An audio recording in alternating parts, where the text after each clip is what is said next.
공연 음향 시스템 설계하시는 분들, 특히 무대 바로 앞에 놓는 프론트 필 스피커는 이거 참 매번 골치 아픈 숙제 중 하나죠. 오늘은요, 16옴이라는 이 작은 선택 하나가 어떻게 전체 시스템의 안정성, 음질, 그리고 심지어 예산까지 극적으로 바꿀 수 있는지 그 숨겨진 힘을 한번 제대로 파헤쳐 보겠습니다. 혹시 콘서트 가서 제일 비싼 돈 내고 맨 앞에 앉았는데 소리가 왜 이러지? 하고 느껴보신 적 없으세요? 바로 이 역설적인 질문이 오늘 우리가 풀어야 할 숙제입니다. 왜 이 머니시트가 종종 메인 믹스의 핵심을 놓치게 되는지, 그리고 그 명쾌한 해결책은 무엇인지 한번 알아보겠습니다. 그 해결책의 중심에 바로 이 프런트 필 스피커가 있습니다. 이 작은 친구들이 정말 중요한 두 가지 임무를 맡고 있는데요. 첫째, 메인 스피커의 소리가 잘 닿지 않는 사각지대에서 묻히기 쉬운 보컬의 명료도를 바로 앞에서 선명하게 살려주고요. 둘째, 관객이 무대 위 가수에게서 직접 소리를 듣는 것처럼 자연스러운 사운드 이미지를 만들어주는 겁니다. 자, 그럼 이 중요한 프론트 필 시스템을 실제로 무대에 딱 설치하려고 할 때 우리 엔지니어들이 어떤 기술적인 딜레마에 부딪히게 되는지 그 구체적인 과제들부터 한번 살펴보겠습니다. 이게 일반 스피커랑은 문제가 좀 달라요. 넓은 무대를 다 커버해야 하니까 여러 스피커를 쫙 깔아야 하잖아요. 그럼 당연히 앰프에서 스피커까지 케이블이 엄청나게 길어질 수밖에 없겠죠?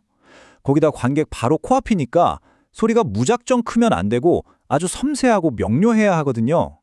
바로 이 지점에서 머리를 잘 써야 하는 겁니다. 이 모든 문제의 해결책, 그 핵심 열쇠가 바로 임피던스에 있습니다. 우리가 보통 쓰는 스피커 연결 방식이 잘못하면 수백만 원짜리 앰프를 한 방에 날려먹을 수도 있거든요. 어떻게 하면 이 위험을 피하고 시스템을 안정적으로 지킬 수 있는지 그 전략을 지금부터 알려드릴게요. 아주 기본적인 물리 법칙부터 한번 짚고 넘어갈게요. 여러 스피커를 하나의 앰프 채널에 쭉쭉 연결하는 걸 병렬 연결이라고 하는데요. 이렇게 하면 전체 시스템의 전기 저항, 그러니까 임피던스가 뚝뚝 떨어져요. 너무 낮아지면 앰프가 나 힘들어 하면서 무리하게 과전류를 막 붐어내다가 결국엔 열받아서 뻗어버리는 거죠. 비싼 앰프가 타버리는 겁니다. 자, 이 표를 한번 보세요. 여기서 진짜 어마어마한 차이가 보입니다. 우리가 흔히 쓰는 8옴 시스템, 이거 스피커를 딱 3대만 연결해도 임피던스가 2.67옴까지 떨어져요. 앰프가 벌써부터 위험 신호를 보내기 시작하는 거죠. 4대 연결하면요? 2옴, 이건 거의 쇼트, 합선 직전이에요. 자, 그런데 16옴 시스템을 한번 보세요. 4대를 연결해도 총 임피던스는 딱 4옴. 모든 프로앰프들이 가장 안정적으로 편안하다 하면서 일할 수 있는 완벽한 상태를 유지하는 겁니다. 이 안정성의 차이가 현장에서는 뭘 의미할까요? 바로 이 숫자, 50%입니다. 이게 무슨 말이냐면요. 16옴 스피커를 쓰면 똑같은 개수의 스피커를 돌리는데 필요한 앰프 채널 수가 그냥 딱 절반으로 줄어든다는 얘기예요. 앰프 채널이 반으로 준다는 게 단순히 앰프 값만 아끼는 차원이 아닙니다. 생각해보세요. 앰프를 놓을 렉 공간도 줄죠. 투어 다닐 게 옮겨야 할 장비 무게도 가벼워지죠. 공연 내내 잡아먹는 전기도 줄죠. 그 열 식히느라 들어가는 냉방비까지. 그러니까 시스템 운용에 들어가는 모든 비용이 그냥 확 줄어드는 엄청난 경제적 이점인 겁니다.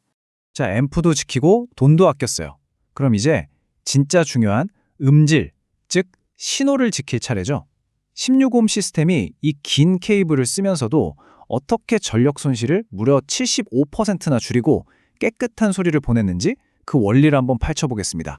앰프에서 나온 소중한 전기가 스피커 케이블을 타고 가면서 중간에 열로 조금씩 새어나가요. 근데 여기서 핵심은 이 전력 손실 공식입니다. 손실되는 양이 케이블에 흐르는 전류의 제곱에 비례한다는 거예요. 제곱. 그러니까 전류가 딱 2배만 늘어도 손실되는 에너지는 4배로 터져나가는 거죠. 이 차트를 보시면 그냥 한눈에 딱 들어오죠. 16옴 스피커는 똑같은 소리를 내려고 할 때 8옴 스피커보다 전류가 정확히 절반만 필요해요. 그런데 이 절반이라는 숫자가 아까 그 제곱 공식이랑 만나니까 케이블에서 그냥 버려지는 전력 손실이 무려 75%, 4분의 1로 확 줄어버리는 겁니다. 정말 엄청나죠? 이게 현장에선 어떤 의미가 있을까요? 이 표가 다 말해줍니다. 똑같은 음질 손실을 감수한다고 했을 때 16옴 시스템은 8옴보다 케이블을 정확히 2배 더 길게 쓸 수 있어요. 아니면 반대로 같은 거리라면 훨씬 가늘고 싼 케이블을 써도 똑같은 효율이 나온다는 얘기죠. 설계할 때 엄청나게 유연해지고 돈도 아낄 수 있는 겁니다. 자, 지금까지는 안정성, 효율성 이런 얘기를 했는데요. 이제 제일 중요한 음질 얘기로 들어가 보겠습니다. 이 모든 기술적인 장점들이 어떻게 프론트필의 최종 목표, 그러니까 선명한 보컬과 딱 연결되는지 그 마지막 비밀을 한번 풀어보죠.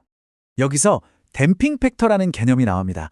좀 어려워 보이지만 쉽게 말해서 앰프가 스피커를 얼마나 꽉 쥐고 컨트롤하는지를 보여주는 수치예요. 자동차로 치면 제동력이나 그립 같은 거죠. 이 댐핑 팩터가 높을수록 앰프는 소리가 딱 멈췄을 때 스피커가 불필요하게 덜덜 떠는 걸 효과적으로 잡아줘서 훨씬 단단하고 명료한 사운드를 만들어내는 겁니다. 바로 이 지점에서 16옴 시스템의 숨겨진 천재성이 드러납니다.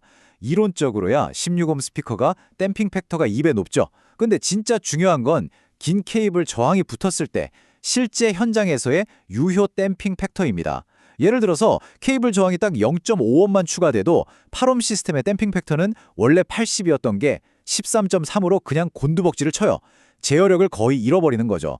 근데 16옴 시스템은 어때요? 160에서 26.6으로 떨어지긴 하지만 여전히 8옴 시스템보다 2배나 높은 압도적인 제어력을 꽉 쥐고 있는 겁니다. 그리고 이 뛰어난 댐핑 팩터가 바로 프론트필의 핵심 임무랑 딱 맞아떨어지는 거예요. 우리가 크, 트, 프 같은 자음 소리를 명확하게 듣는 건 소리가 시작되는 그 찰나의 순간, 즉 과도 응답이 얼마나 정확하냐에 달려 있거든요. 16옴 시스템이 제공하는 이 높은 제어력이 바로 이 과도 응답을 기가 막히게 향상시켜서 결국 우리가 가장 듣고 싶어하는 보컬의 명료도를 직접적으로 높여주는 겁니다.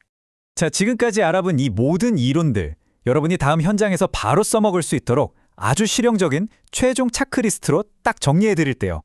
여러분의 다음 프론트필드 프로젝트에서 16옴을 쓰신다면 이 세 가지만 딱 기억하세요. 첫째, 앰프 효율 극대화. 채널당 스피커를 안전하게 4대까지 2배로 연결해서 앰프 수령을 절반으로 줄이세요. 둘째, 케이블 비용 최적화. 케이블을 2배 더 멀리 보내거나 더 저렴한 케이블로 예산을 아끼세요. 그리고 마지막, 가장 중요한 음향 성능 향상. 이 모든 기술적 이점을 가지고 관객에게 최고의 보컬 명료도를 선물하는 겁니다. 마지막으로 이 질문 하나 던져보겠습니다. 지금까지 우리는 안정성, 효율성, 음질 이 셋 중에 무언가는 늘 포기해야만 했습니다. 일종의 타협이었죠. 하지만 오늘 우리가 함께 살펴본 이 16옴이라는 접근법은 더 이상 그 어떤 것도 포기할 필요가 없다고 말해줍니다. 자, 여러분의 다음 프로젝트 어떤 선택을 하시겠습니까?